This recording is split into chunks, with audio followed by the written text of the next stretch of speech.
بسم الله الرحمن الرحيم. ألف لام ميم. ذلك الكتاب لا ريب فيه هدى للمتقين الذين يؤمنون بالغيب ويقيمون الصلاة ومما رزقناهم ينفقون والذين يؤمنون بما أنزل إليك وما أنزل من قبلك وبالآخرة هم يوقنون أولئك على هدى من ربهم وأولئك هم المفلحون. إن الذين كفروا سواء عليهم أأنذرتهم أم لم تنذرهم لا يؤمنون. ختم الله على قلوبهم وعلى سمعهم وعلى أبصارهم غشاوة ولهم عذاب عظيم. ومن الناس من يقول آمنا بالله وباليوم الآخر وما هم بمؤمنين يخادعون الله والذين آمنوا وما يخدعون إلا أنفسهم وما يشعرون. في قلوبهم مرض فزادهم الله مرضا ولهم عذاب أليم بما كانوا يكذبون. وإذا قيل لهم لا تفسدوا في الأرض قالوا إنما نحن مصلحون ألا إنهم هم المفسدون ولكن لا يشعرون. وإذا قيل لهم آمنوا كما آمن الناس قالوا أنؤمن كما آمن السفهاء ألا إنهم هم السفهاء ولكن لا يعلمون. وإذا لقوا الذين آمنوا قالوا آمنا وإذا خلوا إلى شياطينهم قالوا إنا معكم إنما نحن مستهزئون. الله يستهزئ بهم ويمدهم في طغيانهم يعمهون. أولئك الذين اشتروا الضلالة بالهدى فما ربحت تجارتهم وما كانوا مهتدين. مثلهم كمثل الذي استوقد نارا فلما أضاءت ما حوله ذهب الله بنورهم وتركهم في ظلمات لا يبصرون. صم بكم عمي فهم لا يرجعون. أو كصيب من السماء فيه ظلمات ورعد وبرق يجعلون أصابعهم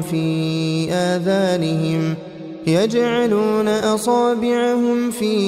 آذانهم من الصواعق حذر الموت والله محيط بالكافرين. يكاد البرق يخطف أبصارهم كلما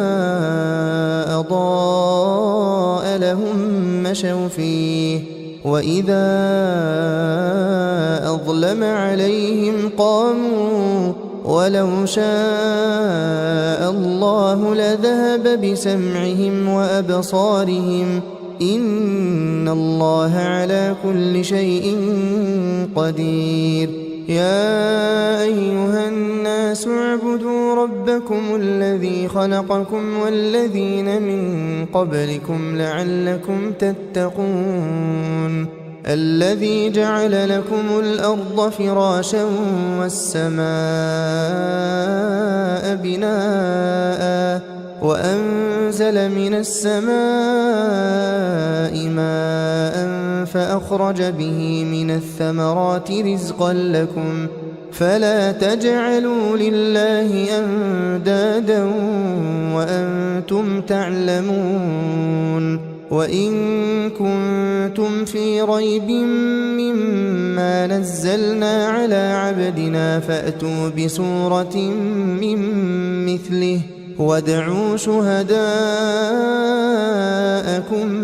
من دون الله إن كنتم صادقين فإن لم تفعلوا ولن تفعلوا فاتقوا النار التي وقودها الناس والحجارة أعدت للكافرين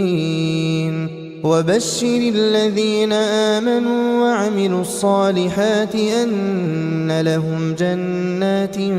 تجري من تحتها الأنهار كلما رزقوا منها من ثمرة رزقا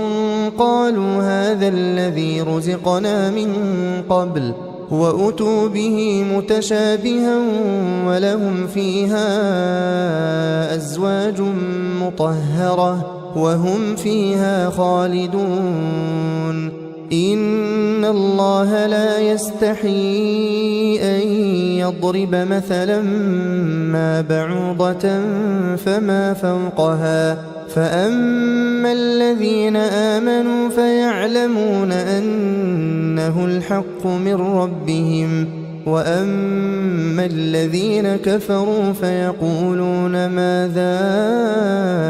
أراد الله بهذا مثلا يضل به كثيرا ويهدي به كثيرا وما يضل به إلا الفاسقين الذين ينقضون عهد الله من بعد ميثاقه ويقطعون ما أمر الله به أن يوصل ويفسدون في الأرض أولئك هم الخاسرون كيف تكفرون بالله وكنتم أمواتا فأحياكم ثم يميتكم ثم يحييكم ثم إليه ترجعون هو الذي خلق لكم ما في الأرض جميعا ثم استوى إلى السماء فسواهن 7 سماوات وهو بكل شيء عليم وإذ قال ربك للملائكة إني جاعل في الأرض خليفة قالوا أتجعل فيها من يفسد فيها ويسفك الدماء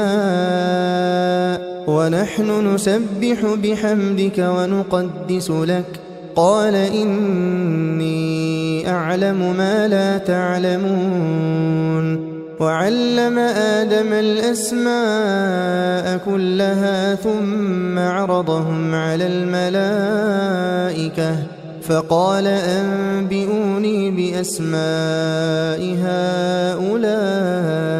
إن كنتم صادقين قالوا سبحانك لا علم لنا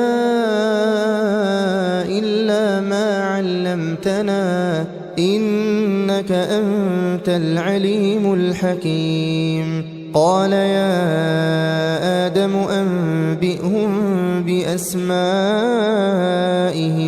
فلما أنبأهم بأسمائهم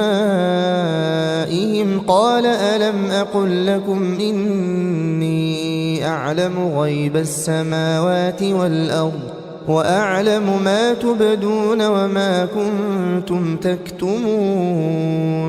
وإذ قلنا للملائكة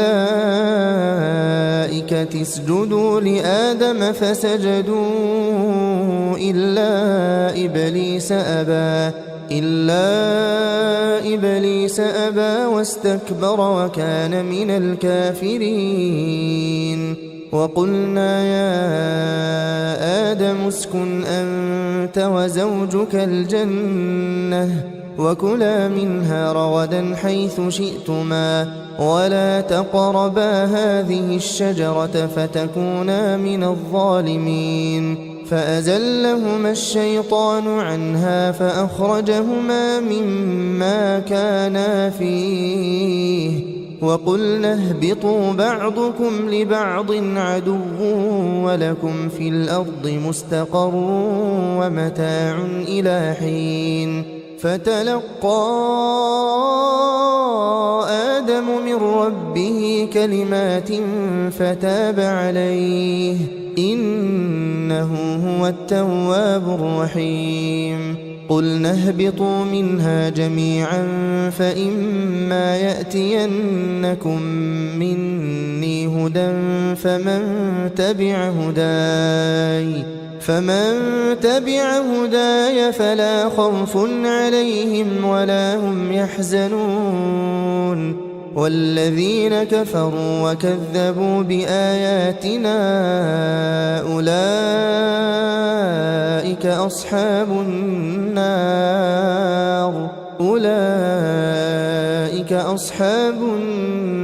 هم فيها خالدون يا بني إسرائيل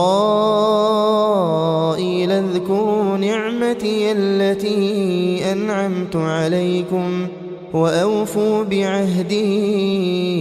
أوف بعهدكم وإياي فارهبون وآمنوا بما أنزلت مصدقا لما معكم ولا تكونوا أول كافر به ولا تشتروا بآياتي ثمنا قليلا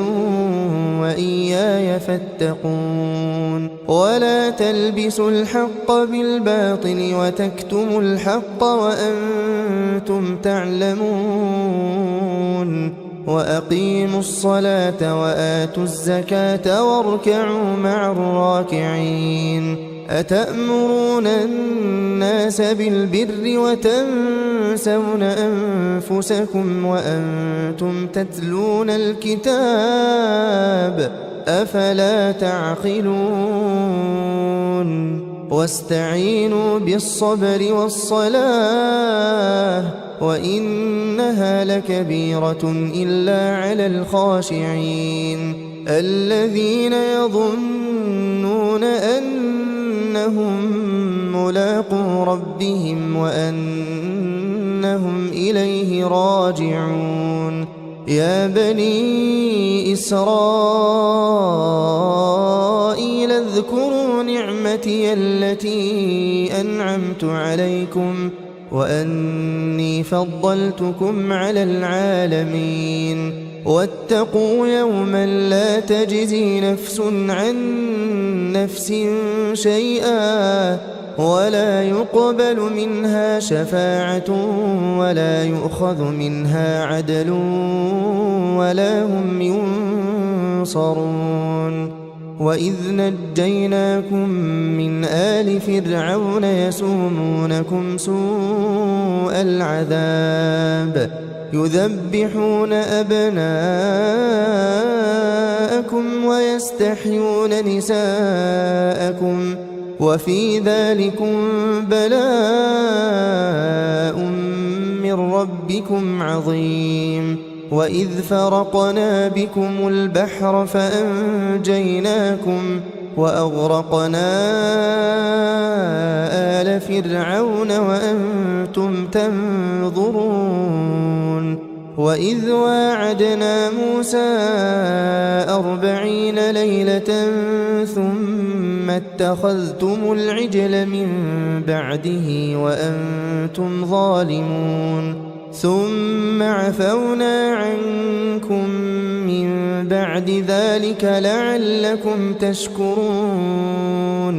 وإذ آتينا موسى الكتاب والفرقان لعلكم تهتدون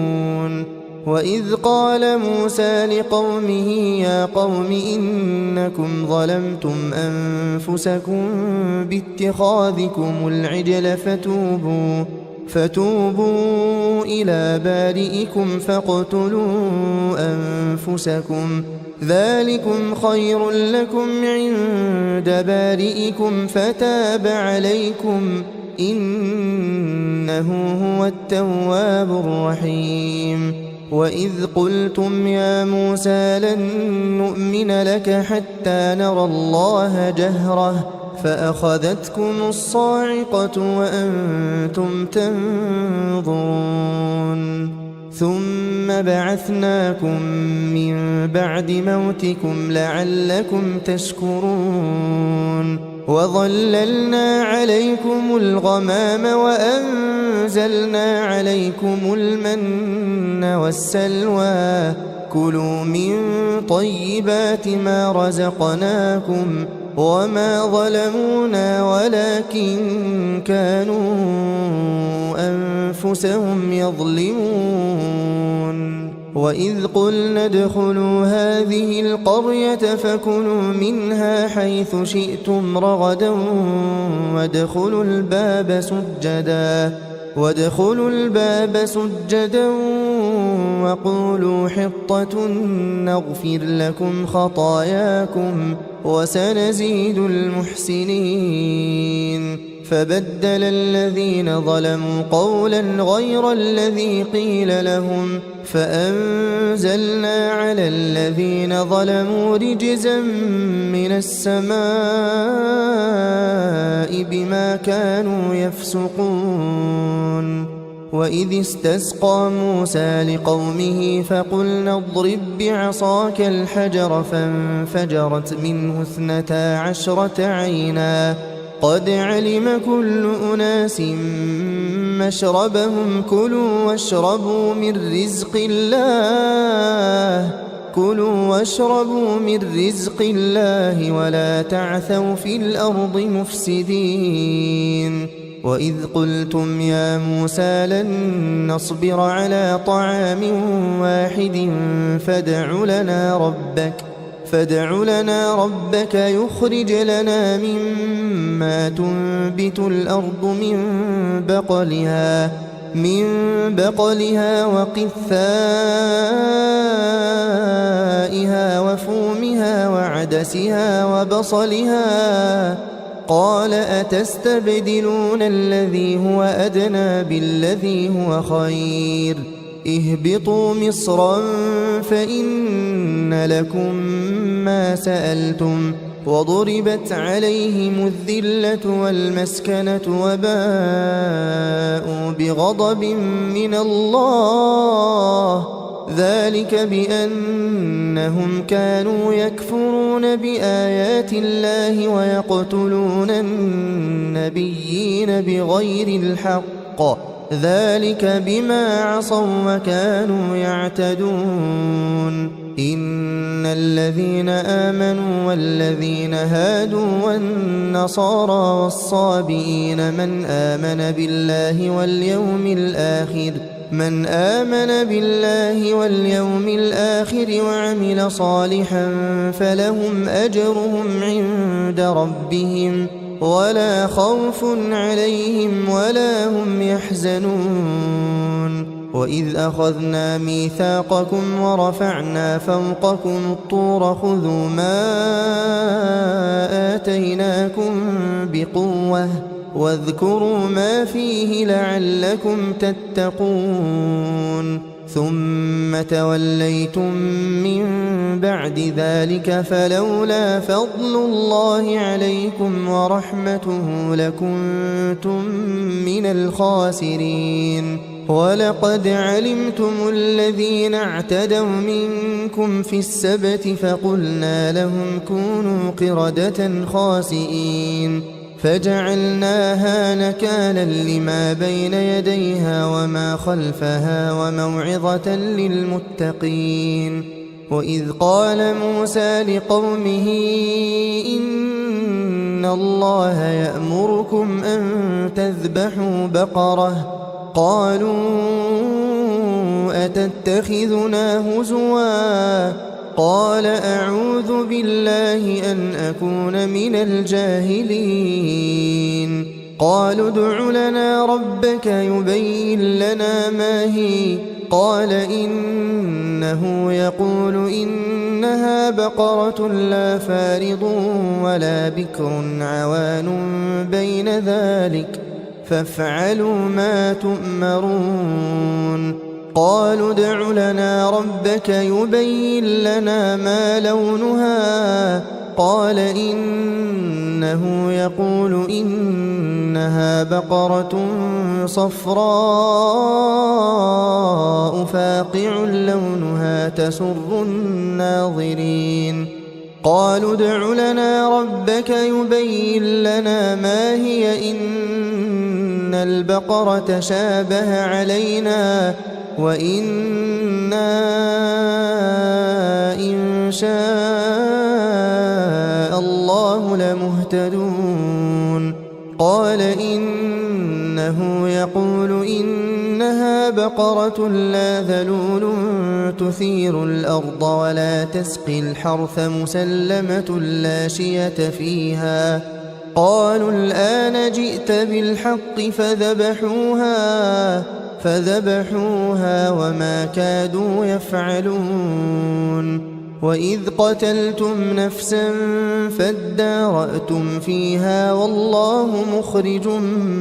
ما كنتم تكتمون فقلنا اضربوه ببعضها كذلك يحيي الله الموتى ويريكم آياته لعلكم تعقلون ثم قست قلوبكم من بعد ذلك فهي كالحجارة أو أشد قسوة وإن من الحجارة لما يتفجر منه الأنهار وإن منها لما يشقق فيخرج منه الماء وإن منها لما يهبط من خشية الله وما الله بغافل عما تعملون أفتطمعون أن يؤمنوا لكم وقد كان فريق منهم يسمعون كلام الله ثم يحرفونه من بعد ما عقلوه وهم يعلمون وإذا لقوا الذين آمنوا قالوا آمنا وإذا خلا بعضهم إلى بعض قالوا أتحدثونهم بما فتح الله عليكم ليحاجوكم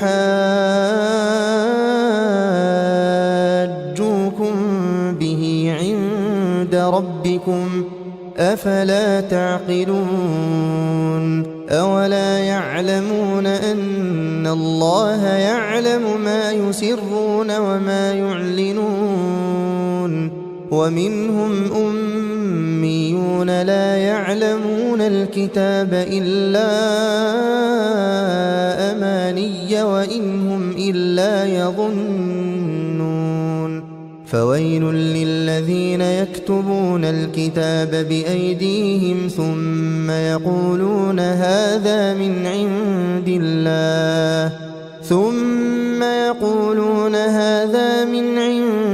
الله ليشتروا به ثمنا قليلا فويل لهم مما كتبت أيديهم وويل لهم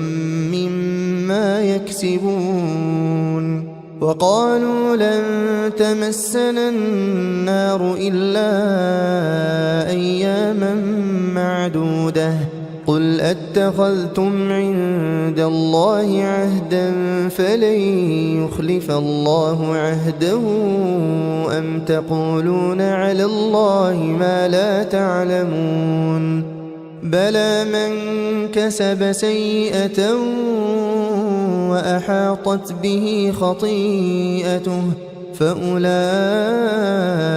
أصحاب النار هم فيها خالدون والذين آمنوا وعملوا الصالحات أولئك أصحاب الجنة هم فيها خالدون وإذ أخذنا ميثاق بني إسرائيل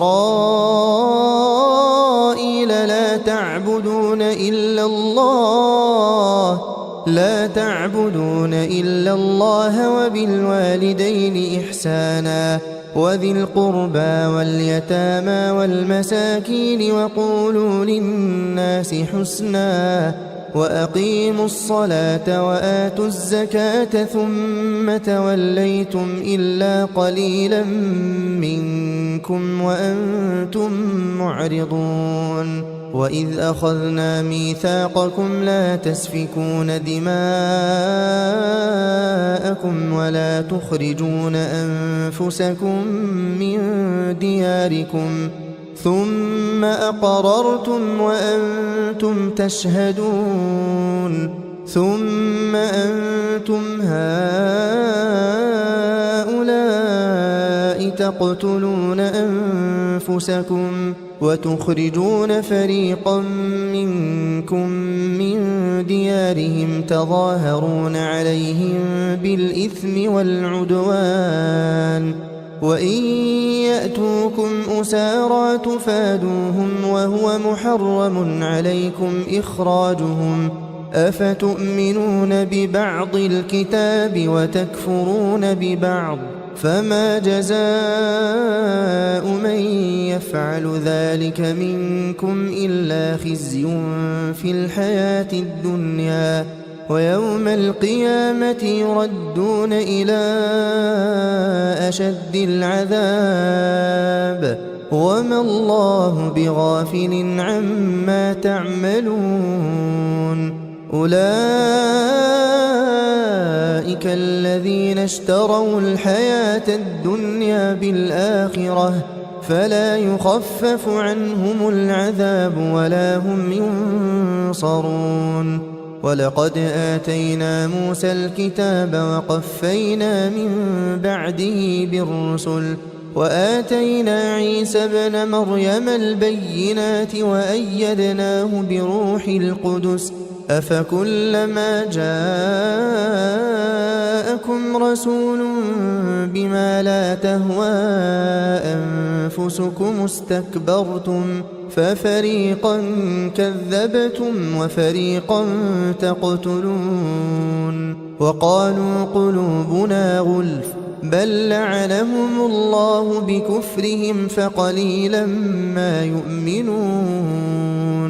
ولما جاءهم كتاب من عند الله مصدق لما معهم وكانوا من قبل يستفتحون على الذين كفروا فلما جاءهم ما عرفوا كفروا به فلعنة الله على الكافرين بئس ما اشتروا به أنفسهم أن يكفروا بما أنزل الله بغيا أن ينزل الله من فضله على من يشاء من عباده فباءوا بغضب على غضب وللكافرين عذاب مهين وإذا قيل لهم آمنوا بما أنزل الله قالوا نؤمن بما أنزل علينا ويكفرون بما وراءه وهو الحق مصدقا لما معهم قل فلم تقتلون أنبياء الله من قبل إن كنتم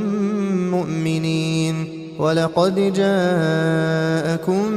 موسى بالبينات ثم اتخذتم العجل من بعده وأنتم ظالمون وإذ أخذنا ميثاقكم ورفعنا فوقكم الطور خذوا ما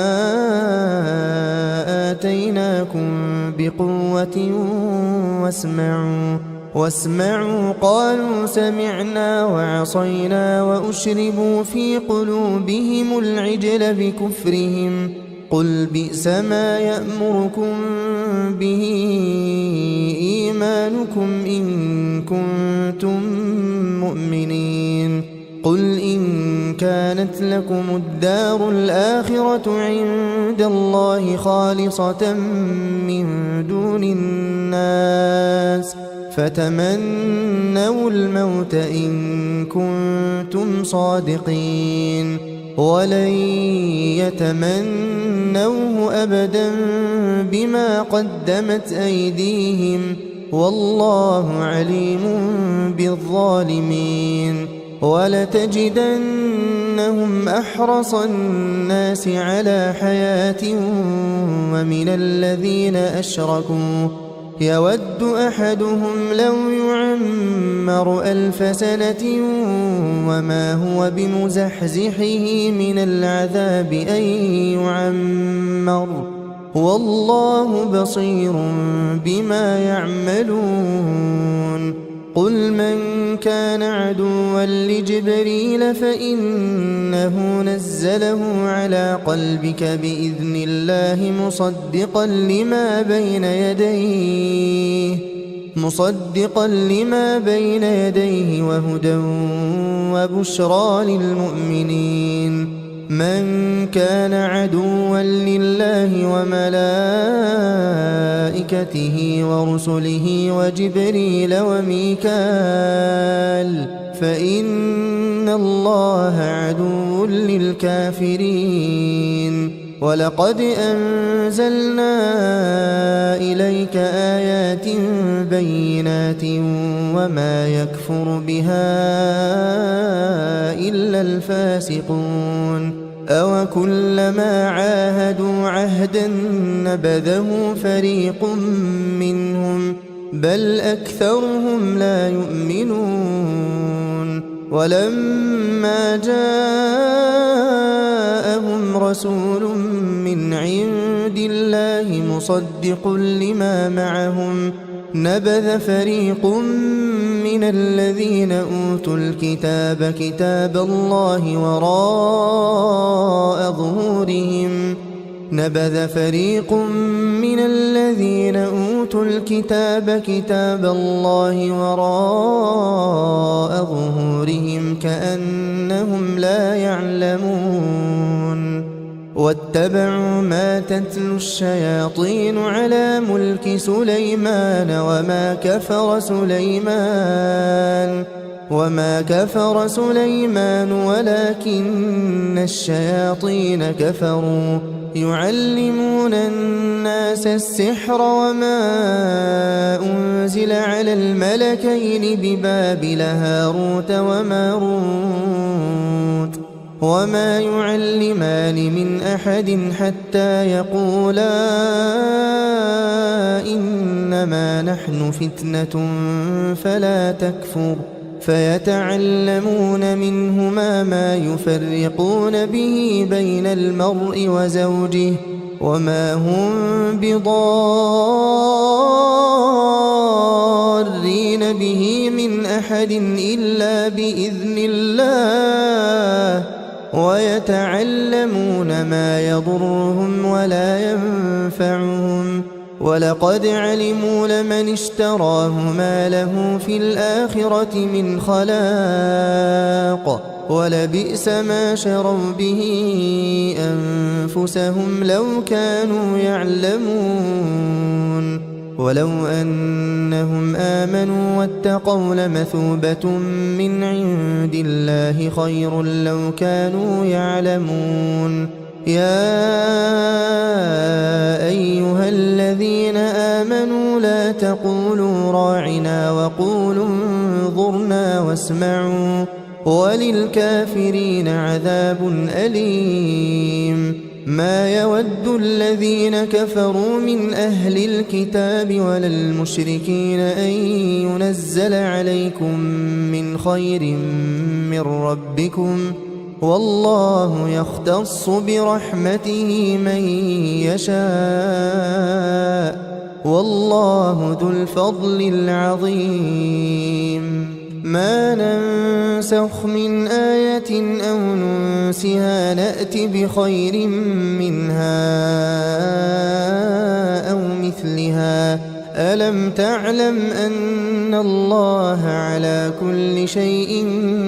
قدير ألم تعلم أن الله له ملك السماوات والأرض وما لكم من دون الله من ولي ولا نصير أم تريدون أن تسألوا رسولكم كما سئل موسى من قبل ومن يتبدل الكفر بالإيمان فقد ضل سواء السبيل ود كثير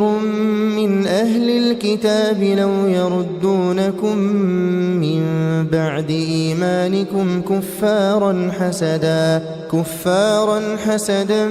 من عند أنفسهم من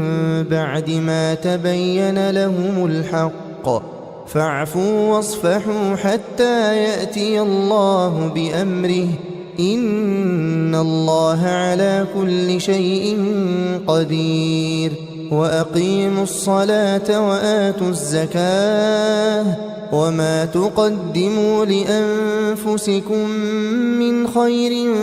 تجدوه عند الله إن الله بما تعملون بصير وقالوا لن يدخل الجنة إلا من كان هودا أو نصارى تلك أمانيهم قل هاتوا برهانكم إن كنتم صادقين بلى من أسلم وجهه لله وهو محسن فله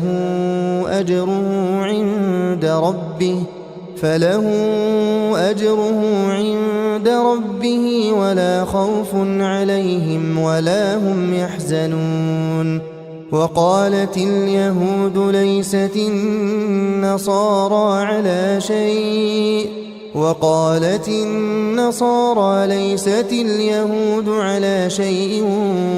وهم يتلون الكتاب كذلك قال الذين لا يعلمون مثل قولهم فالله يحكم بينهم يوم القيامة فيما كانوا فيه يختلفون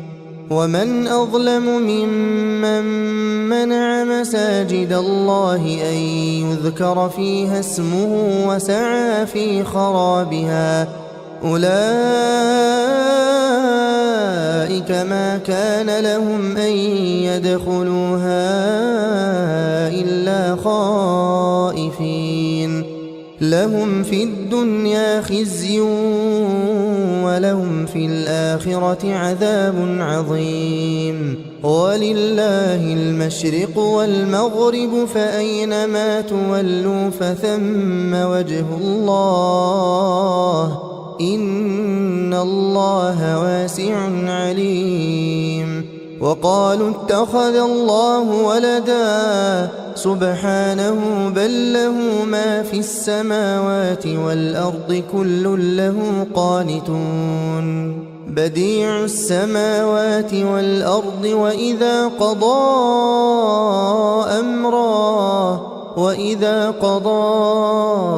أمرا فإنما يقول له كن فيكون وقال الذين لا يعلمون لولا يكلمنا الله أو تأتينا آية كذلك قال الذين من قبلهم مثل قولهم تشابهت قلوبهم قد بينا الآيات لقوم يوقنون إنا أرسلناك بالحق بشيرا ونذيرا ولا تسأل عن أصحاب الجحيم ولن ترضى عنك اليهود ولا النصارى حتى تتبع ملتهم قل إن هدى الله هو الهدى ولئن اتبعت أهواءهم بعد الذي جاءك من العلم ما لك من الله من ولي ولا نصير الذين آتيناهم الكتاب يتلونه حق تلاوته أولئك يؤمنون به ومن يكفر به فأولئك هم الخاسرون يا بني إسرائيل اذكروا نعمتي التي أنعمت عليكم وأني فضلتكم على العالمين واتقوا يوما لا تجزي نفس عن نفس شيئا ولا يقبل منها عدل ولا تنفعها شفاعة ولا هم ينصرون وإذ ابتلى إبراهيم ربه بكلمات فأتمهن قال إني جاعلك للناس إماما قال ومن ذريتي قال لا ينال عهد الظالمين وإذ جعلنا البيت مثابة للناس وأمنا واتخذوا من مقام إبراهيم مصلى وعهدنا إلى إبراهيم وإسماعيل أن طهرا بيتي للطائفين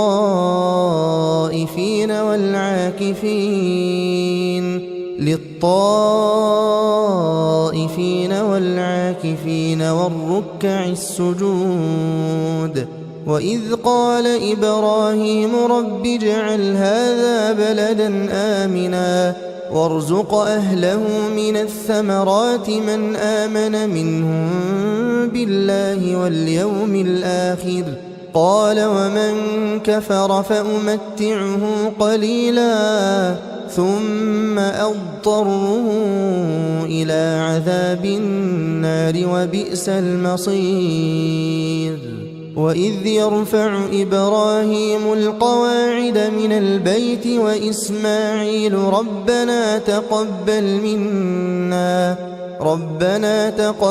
منا إنك أنت السميع العليم ربنا واجعلنا مسلمين لك ومن ذريتنا أمة مسلمة لك وأرنا مناسكنا وتب علينا إنك أنت التواب الرحيم ربنا وابعث فيهم رسولا منهم يتلو عليهم آياتك ويعلمهم الكتاب والحكمة ويزكيهم إنك أنت العزيز الحكيم ومن يرغب عن ملة إبراهيم إلا من سفه نفسه ولقد اصطفيناه في الدنيا وإنه في الآخرة لمن الصالحين إذ قال له ربه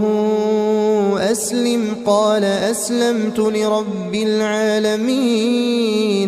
ووصى بها إبراهيم بنيه ويعقوب يا بني إن الله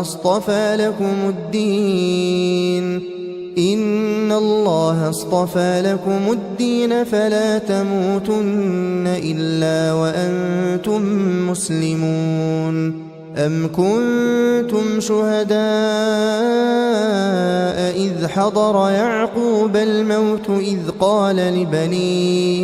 إذ قال لبنيه ما تعبدون من بعدي قالوا نعبد إلهك وإله آبائك إبراهيم وإسماعيل وإسحاق إلها واحدا ونحن له مسلمون تلك أمة قد خلت لها ما كسبت ولكم ما كسبتم ولا تسألون عما كانوا يعملون وقالوا كونوا هودا أو نصارى تهتدوا قل بل ملة إبراهيم حنيفا وما كان من المشركين قولوا آمنا بالله وما أنزل إلينا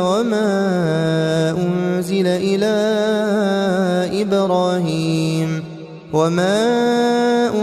أنزل إلى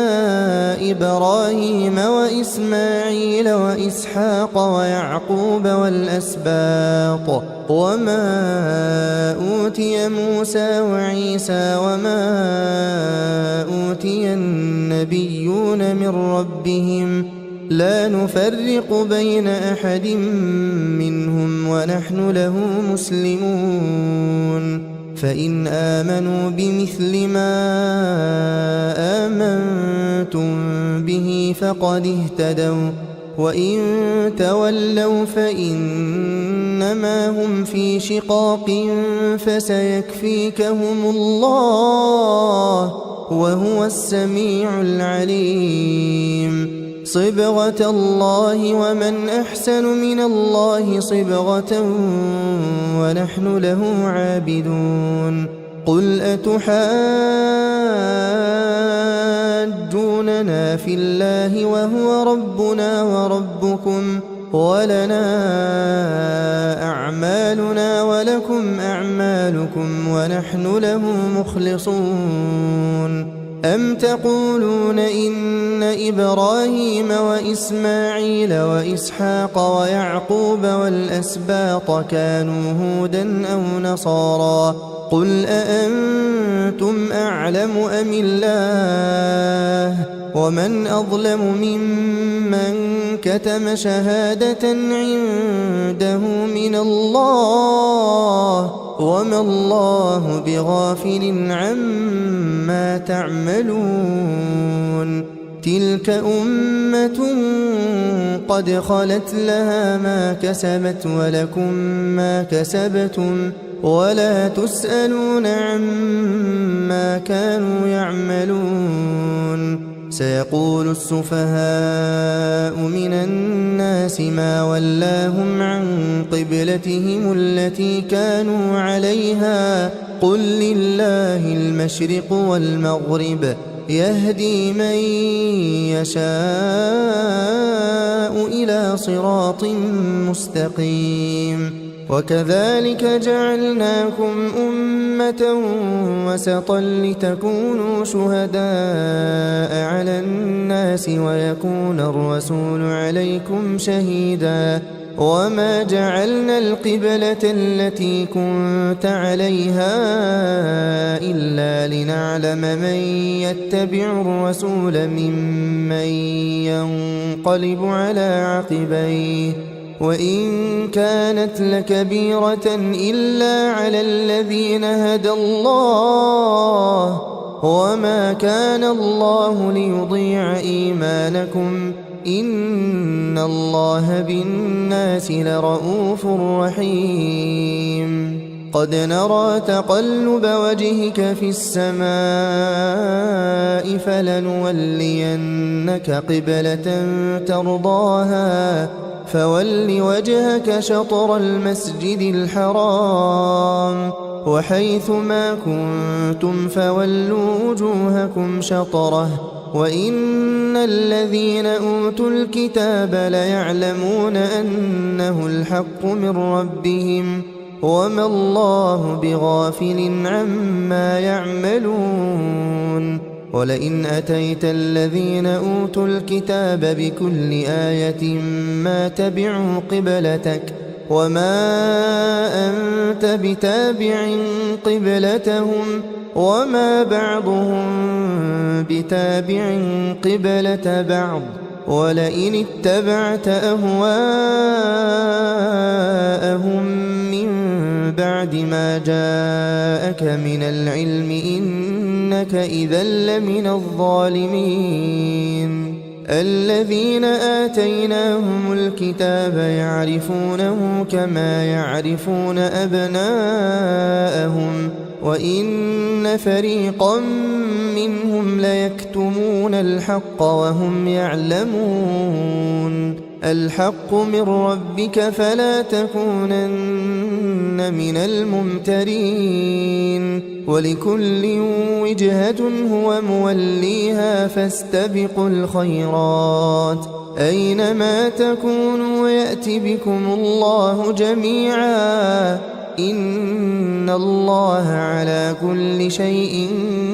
قدير ومن حيث خرجت فول وجهك شطر المسجد الحرام وإنه للحق من ربك وما الله بغافل عما تعملون ومن حيث خرجت فول وجهك شطر المسجد الحرام وحيث ما كنتم فولوا وجوهكم شطره لئلا يكون للناس عليكم حجة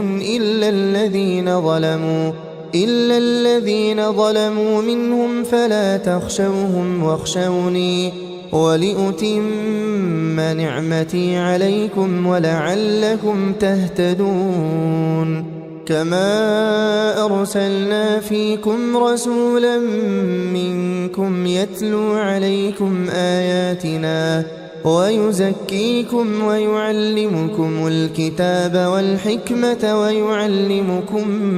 ما لم تكونوا تعلمون فاذكروني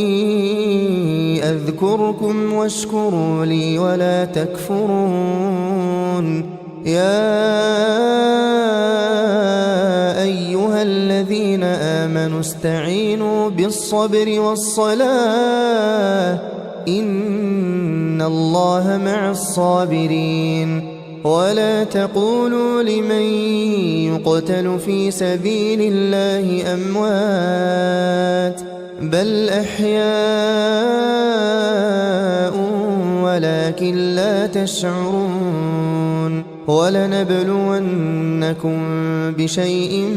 من الخوف والجوع ونقص من الأموال والأنفس والثمرات وبشر الصابرين الذين إذا أصابتهم مصيبة قالوا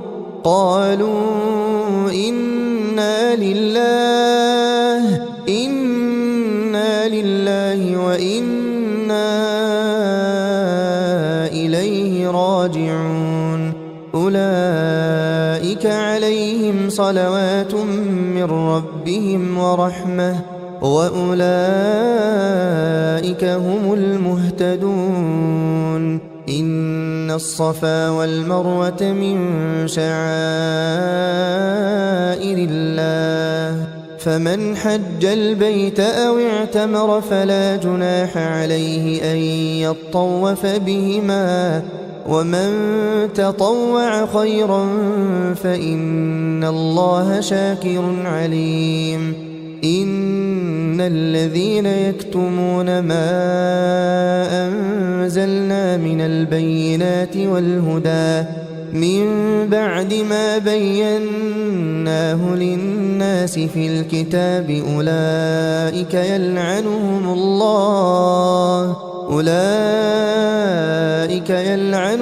الله ويلعنهم اللاعنون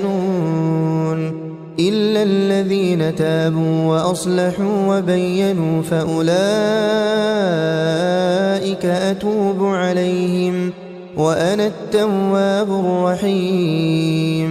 إن الذين كفروا وماتوا وهم كفار أولئك عليهم لعنة الله والملائكة والناس أجمعين خالدين فيها لا يخفف عنهم العذاب ولا هم ينظرون وإلهكم إله واحد لا إله إلا هو الرحمن الرحيم إن في خلق السماوات والأرض واختلاف الليل والنهار والفلك التي تجري في البحر بما ينفع الناس وما أنزل الله من السماء من ماء فأحيا به الأرض بعد موتها وبث فيها من كل دابة وتصريف الرياح والسحاب المسخر بين السماء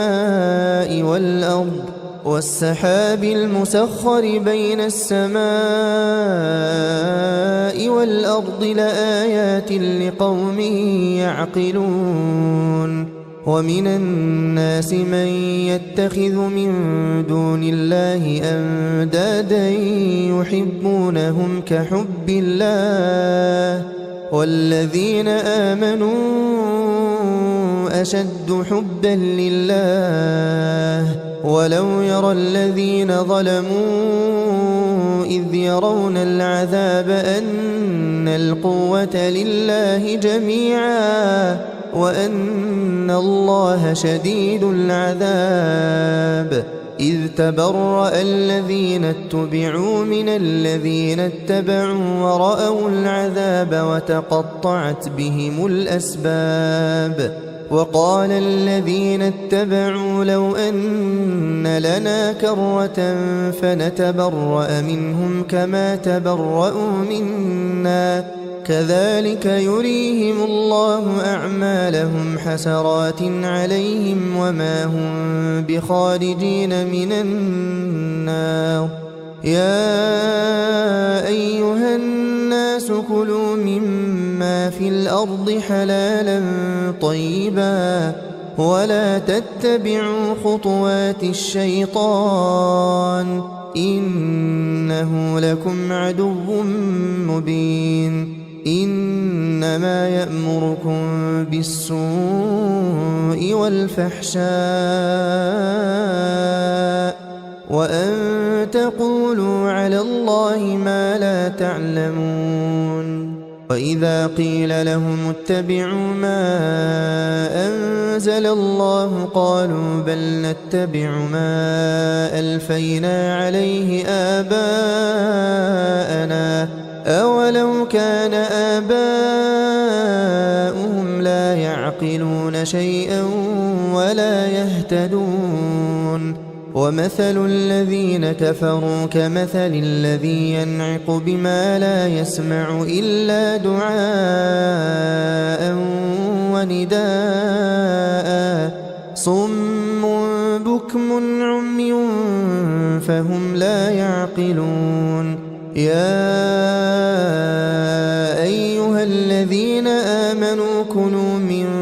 طيبات ما رزقناكم واشكروا لله إن كنتم إياه تعبدون إنما حرم عليكم الميتة والدم ولحم الخنزير وما أهل به لغير الله فمن اضطر غير باغ ولا عاد فلا إثم عليه إن الله غفور رحيم إن الذين يكتمون ما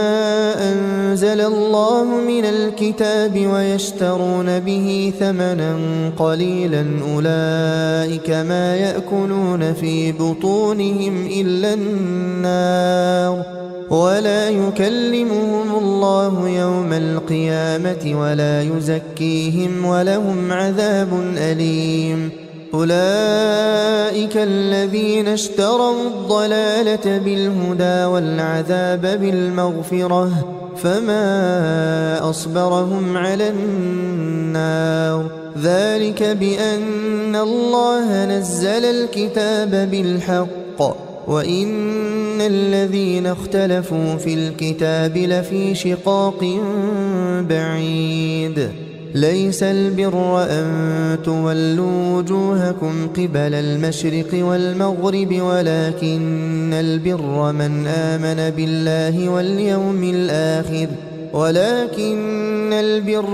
آمن بالله واليوم الآخر والملائكة والكتاب والنبيين وآتى المال على حبه ذوي القربى واليتامى والمساكين وابن السبيل والسائلين وفي الرقاب وأقام الصلاة وآتى الزكاة والموفون بعهدهم إذا عاهدوا والصابرين في البأساء والضراء وحين البأس أولئك الذين صدقوا وأولئك هم المتقون يا أيها الذين آمنوا كتب عليكم القصاص في القتلى الحر بالحر والعبد بالعبد والأنثى بالأنثى فمن عفي له من أخيه شيء فاتباع بالمعروف وأداء إليه بإحسان ذلك تخفيف من ربكم ورحمة فمن اعتدى بعد ذلك فله عذاب أليم ولكم في القصاص حياة يا أولي الألباب لعلكم تتقون كتب عليكم إذا حضر أحدكم الموت إن ترك خيرا الوصية للوالدين والأقربين بالمعروف حقا على المتقين فمن بدله بعدما سمعه فإنما إثمه على الذين يبدلونه إن الله سميع عليم فمن خاف من موص جنفا أو إثما فأصلح بينهم فلا إثم عليه إن الله غفور رحيم يا أيها الذين آمنوا كتب عليكم الصيام كما كتب على الذين من قبلكم لعلكم تتقون أياما معدودات فمن كان منكم مريضا أو على سفر فعدة من أيام أخر وعلى الذين يطيقونه فدية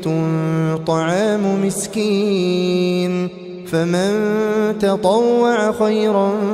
فهو خير له وأن تصوموا خير لكم إن كنتم تعلمون شهر رمضان الذي أنزل فيه القرآن هدى للناس وبينات من الهدى والفرقان فمن شهد منكم الشهر فليصمه ومن كان مريضا أو على سفر فعدة من أيام أخر يريد الله بكم اليسر ولا يريد بكم العسر ولتكملوا العدة ولتكبروا الله على ما هداكم ولعلكم تشكرون وإذا سألك عبادي عني فإني قريب أجيب دعوة الداع إذا دعان فليستجيبوا لي وليؤمنوا بي لعلهم يرشدون أحل لكم ليلة الصيام الرفث إلى نسائكم هن لباس لكم وأنتم لباس لهن علم الله أنكم كنتم تختانون أنفسكم فتاب عليكم وعفى عنكم فالآن باشروهن وابتغوا ما كتب الله لكم وكلوا واشربوا حتى يتبين لكم الخيط الأبيض من الخيط الأسود من الفجر ثم أتموا الصيام إلى الليل ولا تباشروهن وأنتم عاكفون في المساجد تلك حدود الله فلا تقربوها كذلك يبين الله آياته للناس لعلهم يتقون ولا تأكلوا أموالكم بينكم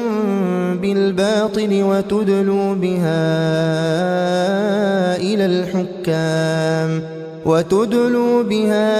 إلى الحكام لتأكلوا فريقا من أموال الناس بالإثم وأنتم تعلمون يسألونك عن الأهلة قل هي مواقيت للناس والحج وليس البر بأن تأتوا البيوت من ظهورها ولكن البر من اتقى وأتوا البيوت من أبوابها واتقوا الله لعلكم تفلحون وقاتلوا في سبيل الله الذين يقاتلونكم ولا تعتدوا إن الله لا يحب المعتدين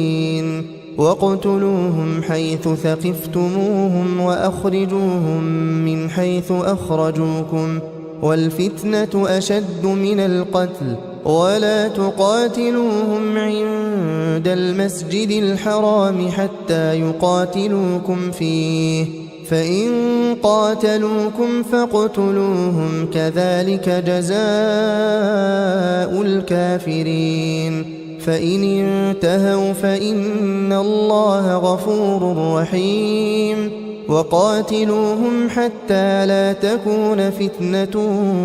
ويكون الدين لله فإن انتهوا فلا عدوان إلا على الظالمين الشهر الحرام بالشهر الحرام والحرمات قصاص فمن اعتدى عليكم فاعتدوا عليه بمثل ما اعتدى عليكم واتقوا الله واعلموا أن الله مع المتقين وأنفقوا في سبيل الله ولا تلقوا بأيديكم إلى التهلكة وأحسنوا إن الله يحب المحسنين وأتموا الحج والعمرة لله فإن أحصرتم فما استيسر من الهدي ولا تحلقوا رؤوسكم حتى يبلغ الهدي محله فمن كان منكم مريضا أو به أذى من رأسه ففدية من صيام أو صدقة أو نسك فإذا أمنتم فمن تمتع بالعمرة إلى الحج فما استيسر من الهدي فمن لم يجد فصيام 3 أيام في الحج و7 إذا رجعتم تلك 10 كاملة ذلك لمن لم يكن أهله حاضر المسجد الحرام واتقوا الله واعلموا أن الله شديد العقاب الحج أشهر معلومات فمن فرض فيهن الحج فلا رفث ولا فسوق ولا جدال في الحج وما تفعلوا من خير يعلمه الله وتزودوا فإن خير الزاد التقوى واتقون يا أولي الألباب. ليس عليكم جناح أن تبتغوا فضلا من ربكم، فإذا أفضتم من عرفات فاذكروا الله عند المشعر الحرام، واذكروه كما هداكم وإن كنتم من قبله لمن الضالين.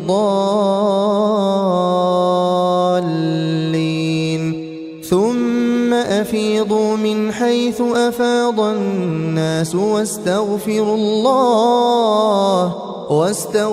الله إن الله غفور رحيم. فإذا قضيتم مناسككم فاذكروا الله كذكركم آباءكم أو أشد ذكرا. فمن الناس من يقول ربنا آتنا في الدنيا وما له في الآخرة من خلاق، ومنهم من يقول ربنا آتنا في الدنيا حسنة وفي الآخرة حسنة وقنا عذاب النار. أولئك لهم نصيب مما كسبوا والله سريع الحساب. واذكروا الله في أيام معدودات، فمن تعجل في يومين فلا إثم عليه، ومن تأخر فلا إثم عليه لمن اتقى. واتقوا الله واعلموا أنكم إليه تحشرون. ومن الناس من يعجبك قوله في الحياة الدنيا ويشهد الله على ما في قلبه وهو ألد الخصام. وإذا تولى سعى في الأرض ليفسد فيها ويهلك الحرث والنسل والله لا يحب الفساد. وإذا قيل له اتق الله أخذته العزة بالإثم فحسبه جهنم ولبئس المهاد. ومن الناس من يشري نفسه ابتغاء مرضات الله والله رؤوف بالعباد. يا أيها الذين آمنوا ادخلوا في السلم كافة ولا تتبعوا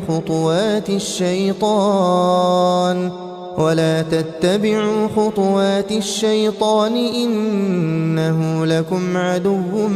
مبين. فإن زللتم من بعد ما جاءتكم البينات فاعلموا أن الله عزيز حكيم. هل ينظرون إلا أن يأتيهم الله في ظلل من الغمام والملائكة وقضي الأمر وإلى الله ترجع الأمور. سل بني إسرائيل كم آتيناهم من آية بينة ومن يبدل نعمة الله من بعد ما جاءته فإن الله شديد العقاب. زين للذين كفروا الحياة الدنيا ويسخرون من الذين آمنوا والذين اتقوا فوقهم يوم القيامة والله يرزق من يشاء بغير حساب. كان الناس أمة واحدة فبعث الله النبيين مبشرين ومنذرين وأنزل معهم الكتاب بالحق وأنزل معهم الكتاب بالحق ليحكم بين الناس فيما اختلفوا فيه وما اختلف فيه إلا الذين أوتوه من بعد ما جاءتهم البينات بغيا بينهم فهدى الله الذين آمنوا لما اختلفوا فيه من الحق بإذنه والله يهدي من يشاء إلى صراط مستقيم. أم حسبتم أن تدخلوا الجنة ولما يأتكم مثل الذين خلوا من قبلكم مستهم البأساء والضراء وزلزلوا حتى يقول الرسول والذين آمنوا معه متى نصر الله ألا إن نصر الله قريب. يسألونك ماذا ينفقون قل ما أنفقتم من خير فللوالدين والأقربين واليتامى والمساكين وابن السبيل وما تفعلوا من خير فإن الله به عليم. كتب عليكم القتال وهو كره لكم وعسى أن تكرهوا شيئا وهو خير لكم وعسى أن تحبوا شيئا وهو شر لكم والله يعلم وأنتم لا تعلمون. يسألونك عن الشهر الحرام قتال فيه قل قتال فيه كبير وصد عن سبيل الله وكفر به والمسجد الحرام وإخراج أهله منه أكبر عند الله والفتنة أكبر من القتل ولا يزالون يقاتلونكم حتى يردوكم عن دينكم إن استطاعوا ومن يرتدد منكم عن دينه فيمت وهو كافر فأولئك حبطت أعمالهم في الدنيا والآخرة وأولئك أصحاب النار هم فيها خالدون. إن الذين آمنوا والذين هاجروا وجاهدوا في سبيل الله أولئك يرجون رحمة الله والله غفور رحيم. يسألونك عن الخمر والميسر قل فيهما إثم كبير ومنافع للناس وإثمهما أكبر من نفعهما ويسألونك ماذا ينفقون قل العفو كذلك يبين الله لكم الآيات لعلكم تتفكرون في الدنيا والآخرة. ويسألونك عن اليتامى قل إصلاح لهم خير وإن تخالطوهم فإخوانكم والله يعلم المفسد من المصلح ولو شاء الله لأعنتكم إن الله عزيز حكيم. ولا تنكحوا المشركات حتى يؤمن ولأمة مؤمنة خير من مشركة ولو أعجبتكم ولا تنكحوا المشركين حتى يؤمنوا ولعبد مؤمن خير من مشرك ولو أعجبكم أولئك يدعون إلى النار والله يدعو إلى الجنة والمغفرة بإذنه ويبين آياته للناس لعلهم يتذكرون. ويسألونك عن المحيض قل هو أذى فاعتزلوا النساء في المحيض ولا تقربوهن حتى يطهرن فإذا تطهرن فأتوهن من حيث أمركم الله إن الله يحب التوابين ويحب المتطهرين نساؤكم حرث لكم فأتوا حرثكم أنى شئتم وقدموا لأنفسكم واتقوا الله واعلموا أنكم ملاقوه وبشر المؤمنين ولا تجعلوا الله عرضة لأيمانكم أن تبروا وتتقوا وتصلحوا بين الناس والله سميع عليم لا يؤاخذكم الله باللغو في أيمانكم ولكن يؤاخذكم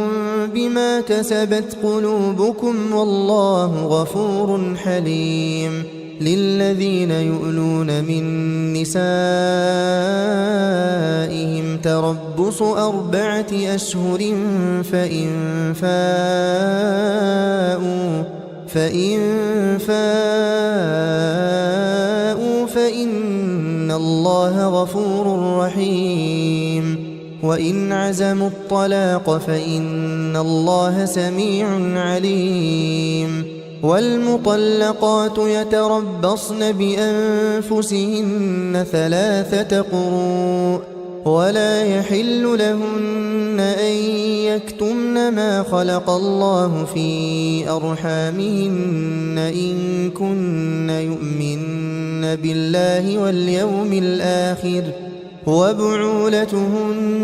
أحق بردهن في ذلك إن أرادوا إصلاحا ولهن مثل الذي عليهن بالمعروف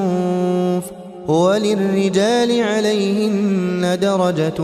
والله عزيز حكيم الطلاق 2 فإمساك بمعروف أو تسريح بإحسان ولا يحل لكم أن تأخذوا مما آتيتموهن شيئا إلا أن يخافا ألا يقيما حدود الله فإن خفتم ألا يقيما حدود الله فلا جناح عليهما فيما افتدت به تلك حدود الله فلا تعتدوها ومن يتعد حدود الله فأولئك هم الظالمون فإن طلقها فلا تحل له من بعد حتى تنكح زوجا غيره فإن طلقها فلا جناح عليهما أن يتراجعا إن ظنا أن يقيما حدود الله وتلك حدود الله يبينها لقوم يعلمون وإذا طلقتم النساء فبلغن أجلهن فأمسكوهن بمعروف أو سرحوهن بمعروف ولا تمسكوهن ضرارا لتعتدوا ومن يفعل ذلك فقد ظلم نفسه ولا تتخذوا آيات الله هزوا واذكروا نعمة الله عليكم وما أنزل عليكم من الكتاب والحكمة يعظكم به واتقوا الله واعلموا أن الله بكل شيء عليم وإذا طلقتم النساء فبلغن أجلهن فلا تعضلوهن أن ينكحن أزواجهن إذا تراضوا بينهم بالمعروف ذلك يوعظ به من كان منكم يؤمن بالله واليوم الآخر ذلكم أزكى لكم وأطهر والله يعلم وأنتم لا تعلمون والوالدات يرضعن أولادهن حولين كاملين لمن أراد أن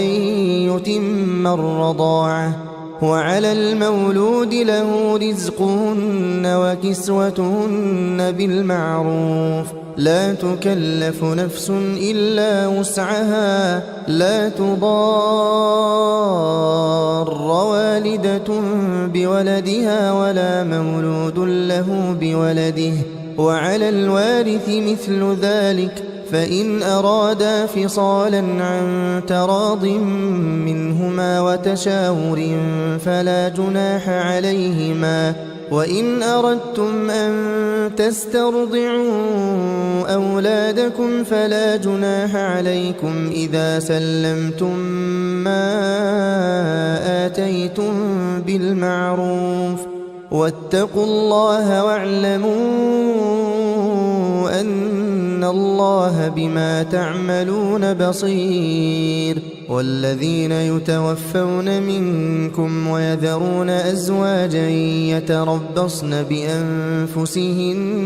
4 أشهر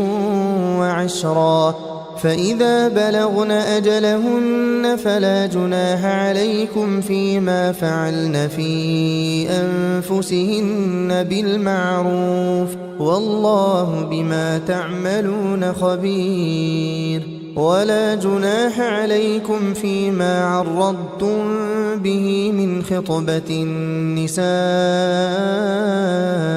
أو أكننتم في أنفسكم علم الله أنكم ستذكرونهن ولكن لا تواعدوهن سرا إلا أن تقولوا قولا معروفا ولا تعزموا عقدة النكاح حتى يبلغ الكتاب أجله واعلموا أن الله يعلم ما في أنفسكم فاحذروه واعلموا أن الله غفور حليم لا جناح عليكم إن طلقتم النساء ما لم تمسوهن أو تفرضوا لهن فريضة ومتعوهن على الموسع قدره وعلى المقتر قدره متاعا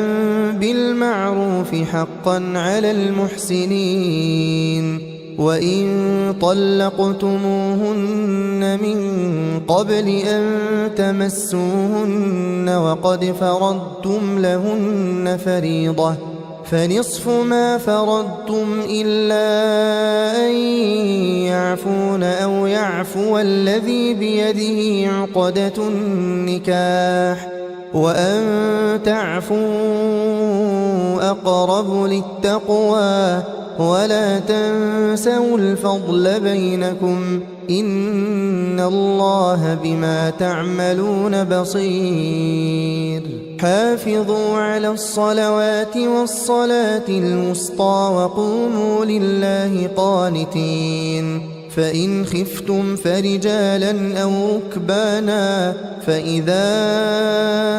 أمنتم فاذكروا الله كما علمكم ما لم تكونوا تعلمون والذين يتوفون منكم ويذرون أزواجا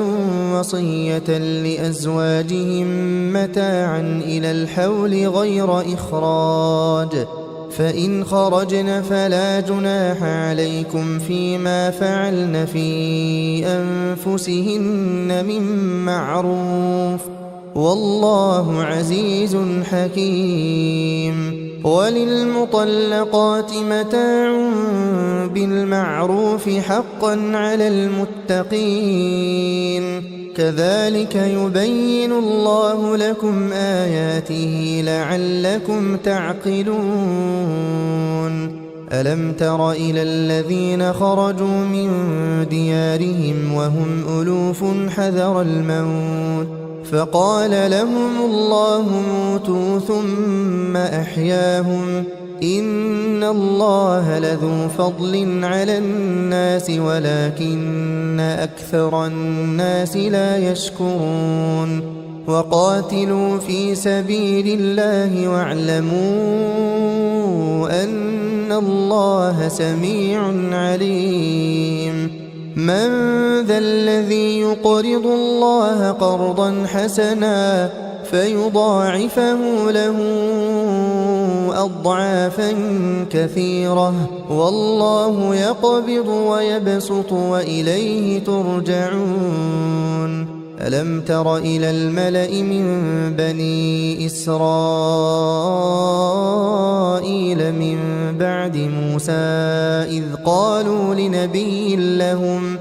إذ قالوا لنبي لهم ابعث لنا ملكا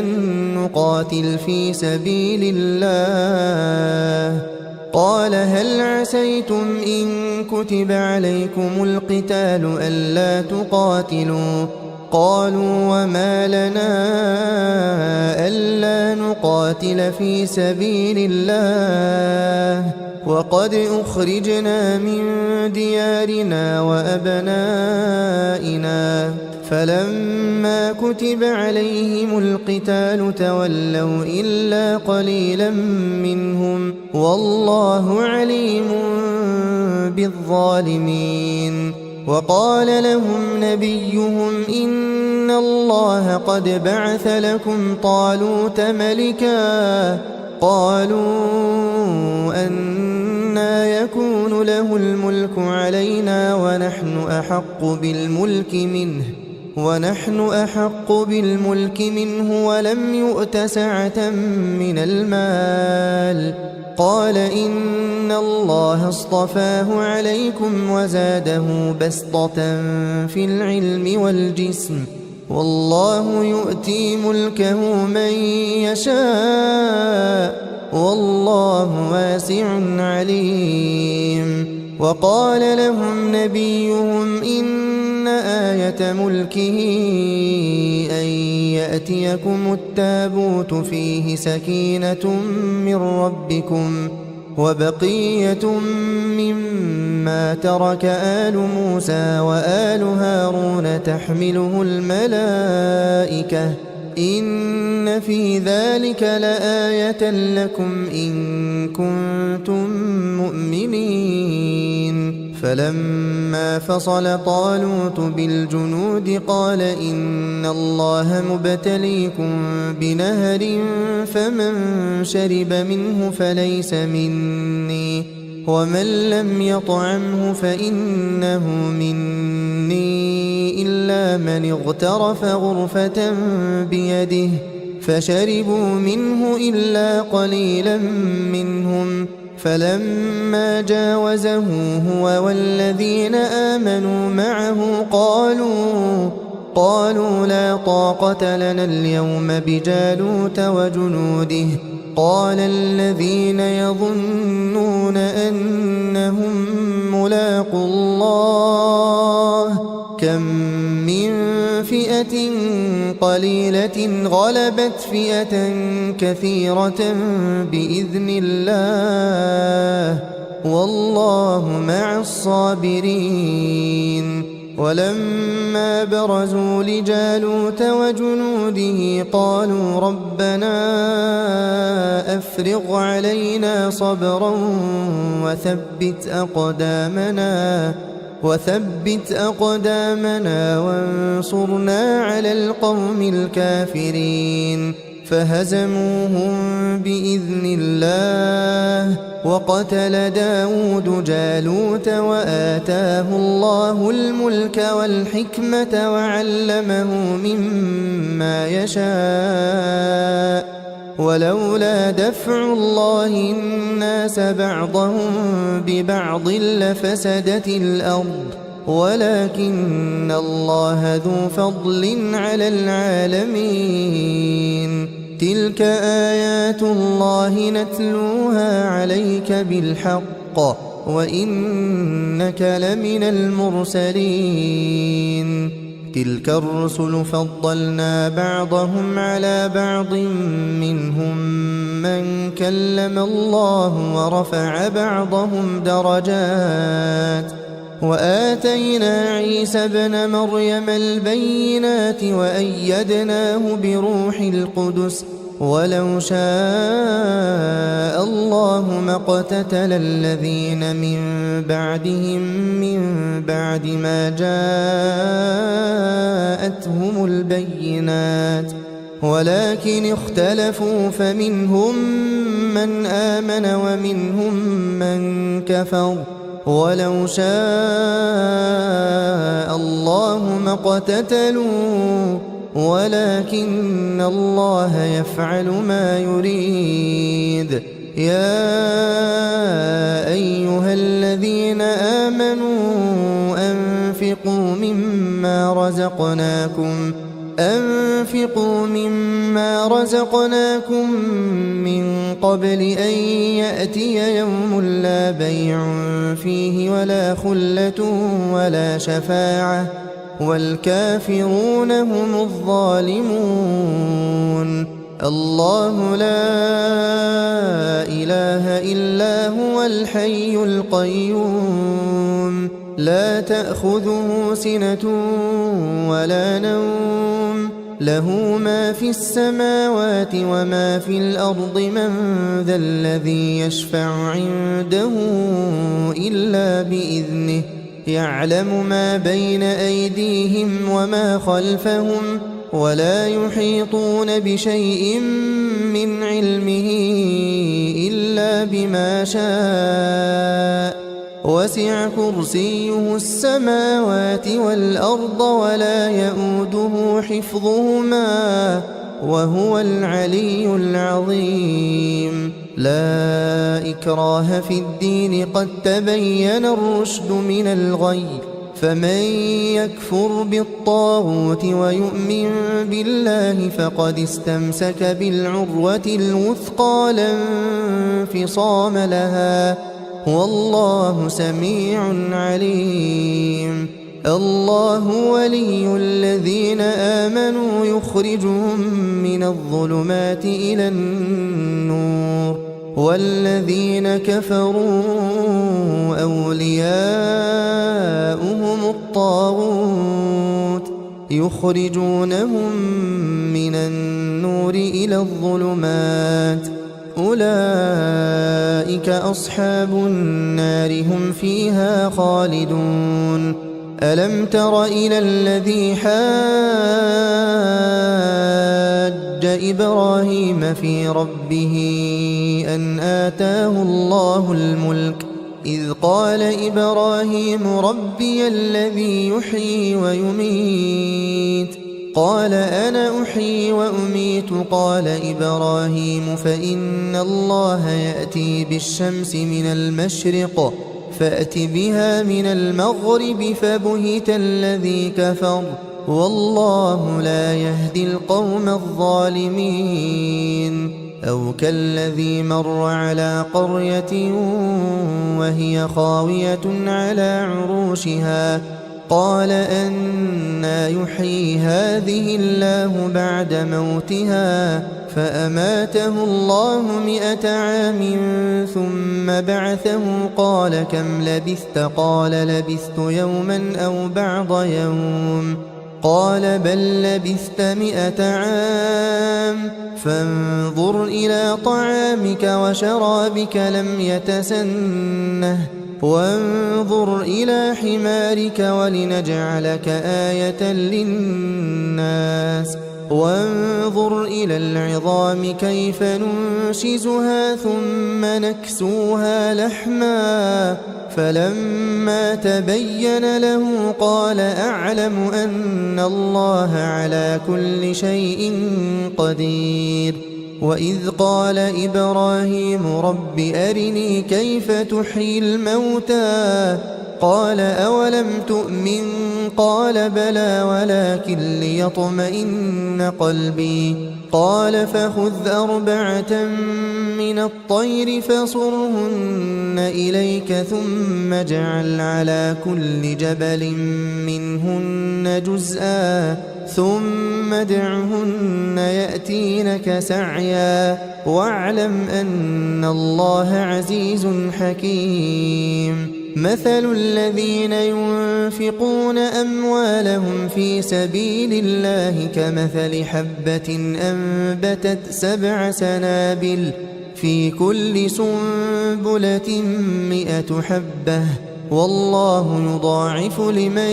يشاء والله واسع عليم الذين ينفقون أموالهم في سبيل الله ثم لا يتبعون ما أنفقوا منا ولا أذى لهم أجرهم عند ربهم ولا خوف عليهم ولا هم يحزنون قول معروف ومغفرة خير من صدقة يتبعها أذى والله غني حليم يا أيها الذين آمنوا لا تبطلوا صدقاتكم بالمن والأذى كالذي ينفق ماله رئاء الناس ولا يؤمن بالله واليوم الآخر فمثله كمثل صفوان عليه تراب فأصابه وابل فتركه صلدا لا يقدرون على شيء مما كسبوا والله لا يهدي القوم الكافرين ومثل الذين ينفقون أموالهم ابتغاء مرضات الله وتثبيتا من أنفسهم كمثل جنة بربوة أصابها وابل فآتت أكلها ضعفين فإن لم يصبها وابل فطل والله بما تعملون بصير أيود أحدكم أن تكون له جنة من نخيل وأعناب تجري من تحتها الأنهار له فيها من كل الثمرات وأصابه الكبر وله ذرية ضعفاء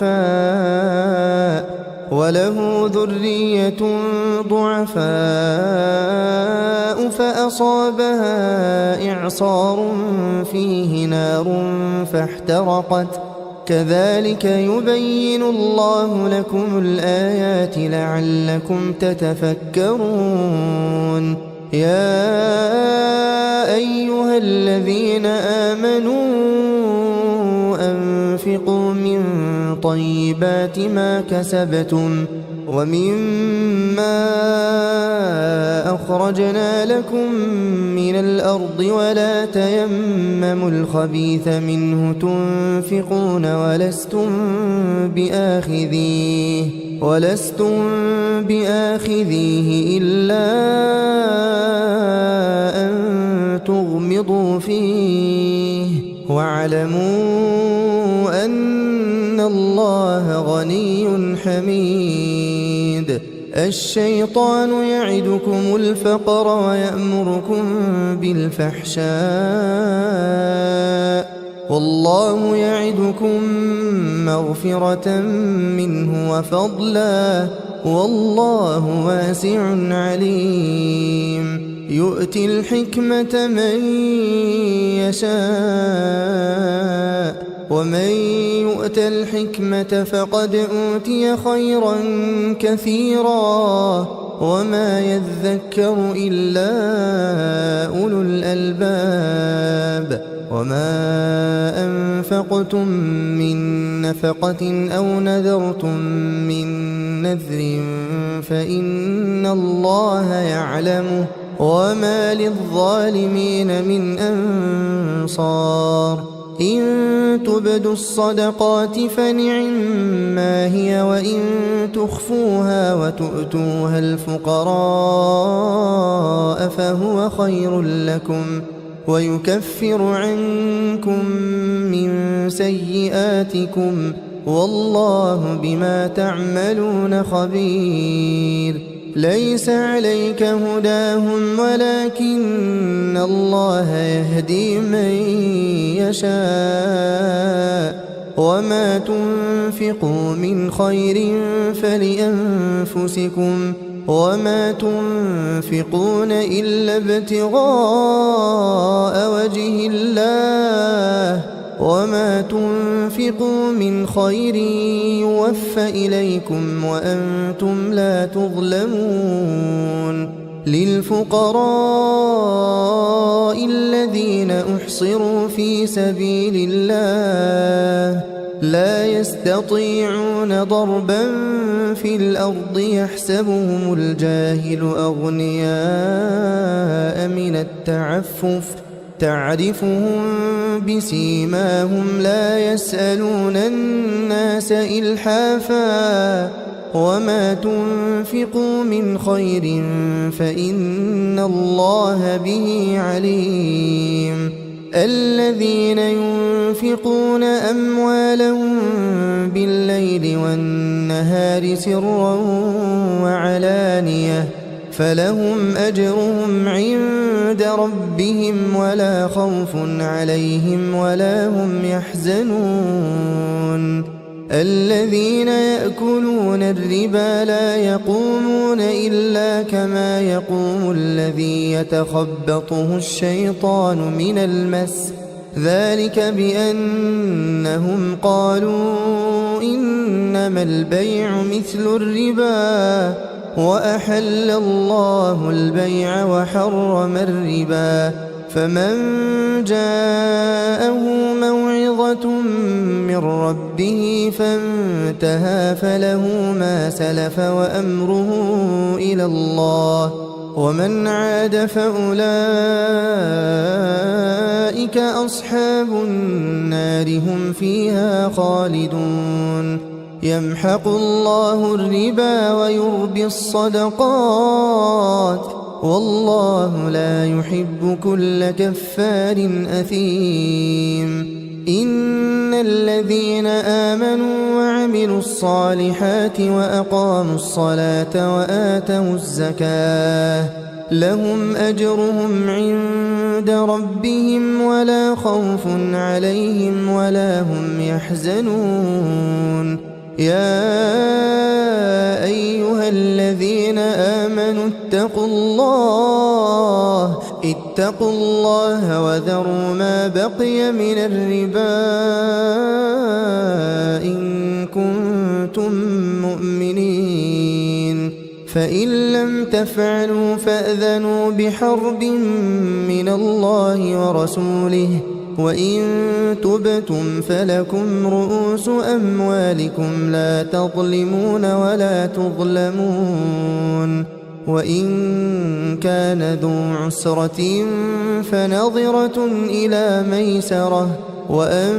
تصدقوا خير لكم إن كنتم تعلمون واتقوا يوما ترجعون فيه إلى الله ثم توفى كل نفس ما كسبت وهم لا يظلمون يا أيها الذين آمنوا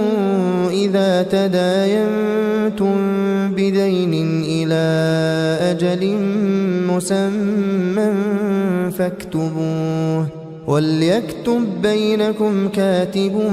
بالعدل ولا يأب كاتب أن يكتب كما علمه الله فليكتب وليملل الذي عليه الحق وليتق الله ربه ولا يبخس منه شيئا، فإن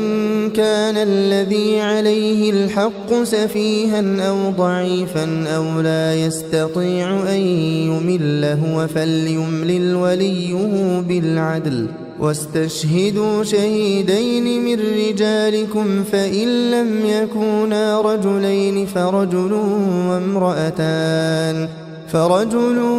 وامرأتان ممن ترضون من الشهداء أن تضل إحداهما فتذكر إحداهما الأخرى، ولا يأبى الشهداء إذا ما دعوا، ولا تسأموا أن تكتبوه صغيرا أو كبيرا إلى أجله، ذلكم أقسط عند الله وأقوم للشهادة وأدنى ألا ترتابوا، إلا أن تكون تجارة حاضرة تديرونها بينكم فليس عليكم جناح ألا تكتبوها، وأشهدوا إذا تبايعتم، ولا يضار كاتب ولا شهيد، وإن تفعلوا فإنه فسوق بكم، واتقوا الله ويعلمكم الله والله بكل شيء عليم. وإن كنتم على سفر ولم تجدوا كاتبا فرهان مقبوضة، فإن أمن بعضكم بعضا فليؤدي الذي اؤتمن أمانته وليتق الله ربه ولا تكتموا الشهادة، ومن يكتمها فإنه آثم قلبه والله بما تعملون عليم. لله ما في السماوات وما في الأرض، وإن تبدوا ما في أنفسكم أو تخفوه يحاسبكم به الله فيغفر لمن يشاء ويعذب من يشاء، والله على كل شيء قدير. آمن الرسول بما أنزل إليه من ربه والمؤمنون كل آمن بالله وملائكته وكتبه ورسله لا نفرق بين أحد من رسله، وقالوا سمعنا وأطعنا غفرانك ربنا وإليك المصير. لا يكلف الله نفسا إلا وسعها، لها ما كسبت وعليها ما اكتسبت. ربنا لا تؤاخذنا إن نسينا أو أخطأنا، ربنا ولا تحمل علينا إصرا كما حملته على الذين من قبلنا، ربنا ولا تحملنا ما لا طاقة لنا به واعف عنا واغفر لنا وارحمنا، أنت مولانا فانصرنا على القوم الكافرين.